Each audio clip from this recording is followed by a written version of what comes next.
Kemudian saat itu sudah ada suara yang menakutkan bagi orang tersebut. Kemudian orang itu bertanya, siapa engkau? Tiba-tiba suara berkata, aku adalah zina yang pernah kau lakukan dulu, aku adalah riba yang kau makan dulu, aku adalah sholat yang kau tinggalkan dulu, aku adalah pemutusan silaturahmi, aku. Orang ini ketakutan.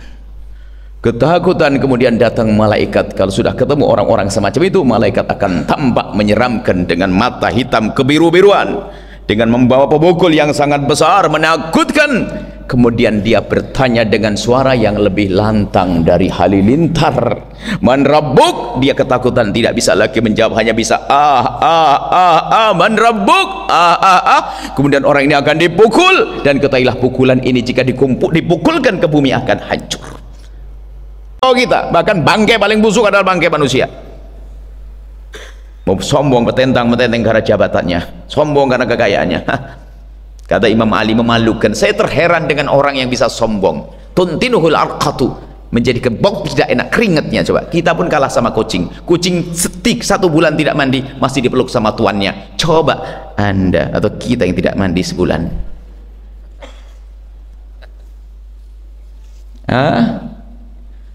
kita harus berpikir mau sombong, kita malu mau sombong dengan kekayaan.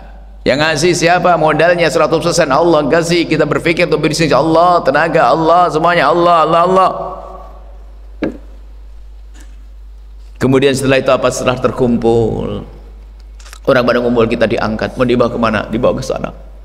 Sudah disiapkan rumah istimewa 2x1 80 kali 2 meter dengan kedalaman kurang lebih 2 meter juga. Dimasukkan kita ke dalam. Rupanya banyak orang memeluk, rupanya bukan meluk sungguhan, karena dia memegang kita untuk segera kita diletakkan di tempat itu. Kemudian setelah itu apa? Ditaburkan tanah. Setelah ditaburkan, perlahan-perlahan ditumpahkan tanah ke atas kepala kita. Setelah itu apa? Mana orang yang sangat mencintai kita? Nggak ada menemani kita. Dan kita mendengar terompah kaki mereka semakin menjauh, semakin menjauh, semakin menjauh, semakin menjauh. Tidak ada yang di atas kita kecuali 1-2 orang. Itu pun tidak bertahan lama dan akhirnya pergi. Kemudian setelah itu apa?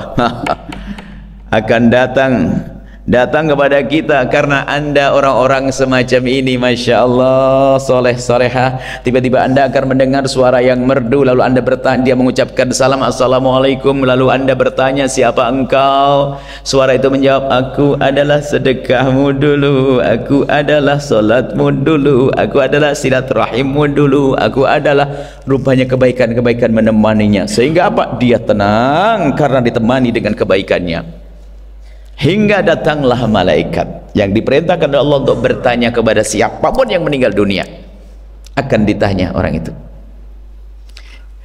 Dan Anda tahu betul langsung kalau itu adalah malaikat Munkar Nakir. Dan Anda tidak pernah gentar, Anda tidak pernah takut karena Anda ahli iman, ditemani amal baik. Kemudian di saat malaikat itu bertanya, Anda biasa, kenapa? Anda sudah faham betul yang ditanyakan, man rabbuk? Anda menjawab, Allahu Rabbi, dan seterusnya. Kemudian malaikat itu memberi perintah kepada malaikat yang biasa mengurusi rahmat, memberikan rahmat Allah, berikan kenikmatan dari kenikmatan surga hingga nanti di hari dibangkitkan. Anda nyaman, Anda nikmat karena Anda orang-orang baik seperti ini. Tapi lihat di kubur sebelah itu, di sebelahnya ada kubur lagi yang baru ditanam, mayat baru dikubur. Sebelum kedatangan malaikat Munkar dan Nakir, tiba-tiba dia ketakutan mendengar suara. Bagaimana suaranya? Kalau suara malaikat Munkar Nakir itu suaranya lebih lantang dari halilintar. Kemudian saat itu sudah ada suara yang menakutkan bagi orang tersebut. Kemudian orang itu bertanya, siapa engkau? Tiba-tiba suara berkata, aku adalah zina yang pernah kau lakukan dulu, aku adalah riba yang kau makan dulu, aku adalah sholat yang kau tinggalkan dulu, aku adalah pemutusan silaturahmi, aku. Orang ini ketakutan. Kemudian datang malaikat. Kalau sudah ketemu orang-orang semacam itu, malaikat akan tampak menyeramkan dengan mata hitam kebiru-biruan, dengan membawa pemukul yang sangat besar, menakutkan. Kemudian dia bertanya dengan suara yang lebih lantang dari halilintar, man rabbuk? Dia ketakutan, tidak bisa lagi menjawab, hanya bisa man rabbuk? Kemudian orang ini akan dipukul, dan ketahuilah pukulan ini jika dipukulkan ke bumi akan hancur.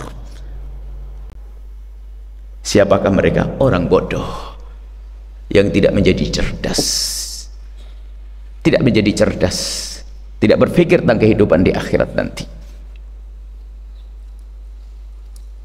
Sekarang tanyakan dirimu sendiri, apa yang sudah Anda perbuat saat ini untuk Allah dan Rasulnya? Jika ada dosa, kita manusia semuanya punya dosa, akan tapi bukankah Tuhan Allah sudah membuka pintu maaf kalau kita mau datang ke sana? Maka jangan ragu untuk memohon ampun kepada Allah dengan dosa kita. Kemudian apa yang Allah berikan kepada kita, yuk kita kirimkan, kita transfer dulu ke akhirat biar kita menemukan pahala-pahalanya nanti di akhirat. Hei pejabat, hei orang kaya, hei orang kuat, semuanya jangan sampai nanti ternyata kaya kita hanya di dunia, di alam barzah sudah sengsara. Dan ketahuilah Allah Maha Kasih, semua dari kita diberi oleh Allah bekal menuju kepada Allah. Ketahuilah bahwa kekayaan yang Allah berikan kepada Anda itu ada pesannya, seolah-olah bunyinya begini: hei hambaku, aku cinta kepadamu, maka aku beri kekayaan ini, maka cepatlah kepadaku, pergi kepadaku dengan kekayaan ini. Diberi jabatan oleh Allah, seolah-olah bunyinya begini: wahai hambaku, aku cinta kepadamu, ini aku kasih jabatan, gunakan jabatanmu untuk menuju kepadaku. Maka yang cerdas menggunakan jabatannya untuk Allah. Dia tahu jabatan di dunia sementara, tapi jabatan ahli surga selamanya, maka dia memikirkan jabatan ahli surga. Maka dia menjadi pejabat yang jujur, pejabat yang serius kursi umat, karena dia orang cerdas. Tapi lihat pejabat yang bodoh, orang kaya yang bodoh, lihat cara berpikirnya apa? Mumpung jadi pejabat, pejabatkan sekali, ngumpulin dunia sebanyak-banyaknya dengan cara yang haram. Dia bodoh. Ternyata apa? Itu membebani dia di alam barzah. Di alam barzah tersiksa, kemudian di padang mahsyar bagaimana kisahnya? Dia adakan kerepotan membawa dosanya.